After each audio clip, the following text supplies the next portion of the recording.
اللهم صل على محمد وعلى آل محمد كما صليت على إبراهيم وعلى آل إبراهيم إنك حميد مجيد.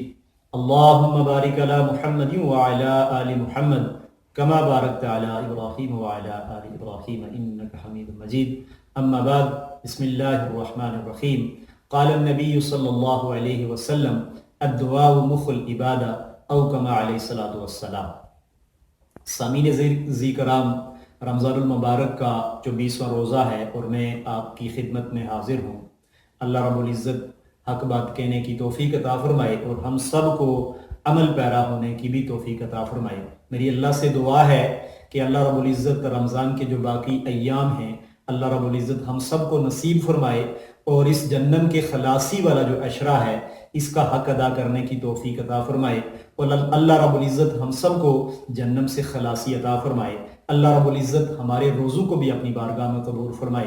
میں نے آپ کے سامنے جو حدیث پڑھی ہے اس کا ترجمہ میں آپ کے سامنے رکھتا ہوں. بڑی قیمتی حدیث ہے. اللہ کے نبی صلی اللہ علیہ وسلم نے فرمایا کہ دعا جو ہے یہ عبادت کا مغز ہے. دعا عبادت کا مغز ہے. گویا ہم کوئی بھی عمل کریں، عمل کرنے کے بعد اپنے رب سے رجوع کریں، اللہ کے سامنے گڑ گڑائیں، جولی پھیلائیں، اپنے ہاتھوں کو اٹھائیں اور اللہ سے اپنے گناہوں کی معافی مانگیں. چونکہ دعا جو ہے ایک اور حدیث کے اندر آتا ہے کہ دعا دستک کی طرح ہے کہ جس طرح ہم کسی دروازے پہ بار بار دستک دیتے ہیں تو بالآخر کبھی وہ دروازہ کھول دیا جاتا ہے، بالکل اسی طرح دعا ہے کہ ہم بار بار اپنے رب سے دعا مانگیں تو اللہ رب العزت ہمارے لیے رحمتوں کے دروازے کھول دے گا. اللہ رب العزت ہمارے لیے بخششوں اور مغفرتوں کے دروازے کھول دے گا. اور اس رمضان کے مہینے میں اللہ رب العزت نے جنتوں کے دروازے ہمارے لیے کھول رکھے ہیں. میری آپ سامعین سے گزارش ہے کہ 2 وقت رمضان میں ایسے ہیں کہ اللہ رب العزت روزے دار کی ان 2 وقتوں کی دعاؤں کو رد نہیں کرتا. ایک دعا افطار کے وقت ہے، اس وقت آپ سارے لوگ اللہ سے گڑ گڑا کے دعا مانگیں، اللہ سے اپنے گناہوں کی معافی مانگیں، روزوں کی قبولیت کے لیے اللہ سے معافی مانگیں. اور ایک وقت سحری کا وقت ہے جب تہجد کا وقت ہوتا ہے، جب ساری اللہ کی مخلوق سوئی ہوئی ہوتی ہے. اس وقت اگر ہم سحری کھانے سے پہلے اٹھیں اور 2 رکعت نماز صلاۃ التہجد ادا کریں اور اللہ سے اپنے گناہوں کی معافی مانگیں، دعائیں مانگیں تو اللہ رب العزت ضرور ہماری دعاؤں کو قبول کرے گا. اللہ کے نبی صلی اللہ علیہ وسلم نے فرمایا کہ ان دعاؤں کو کثرت سے مانگا کرو. سکھایا اللہ کے نبی صلی اللہ علیہ وسلم نے کہ اللہ سے مانگو ربنا آتنا فی الدنیا حسنۃ وفی الآخرۃ حسنۃ وقنا عذاب النار.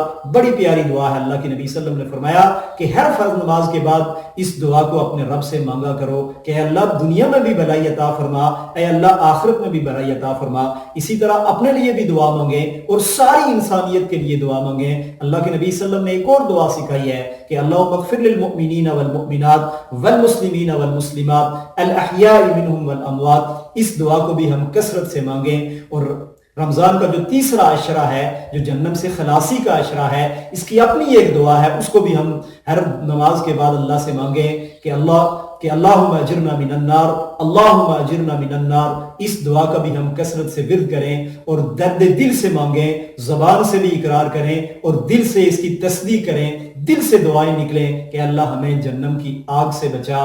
ان دعاؤں کو آپ ہر نماز کے بعد مانگیں اور بار بار اللہ سے اپنے گناہوں کی معافی مانگیں، ہاتھ اٹھا کے مانگیں، سجدے میں جا کے، نوافل کے اندر سجدوں میں جا کے اللہ سے دعا مانگیں. مجھے یقین ہے کہ اللہ رب العزت ہماری دعاؤں کو روزوں کے حالت میں قبول فرمائے گا.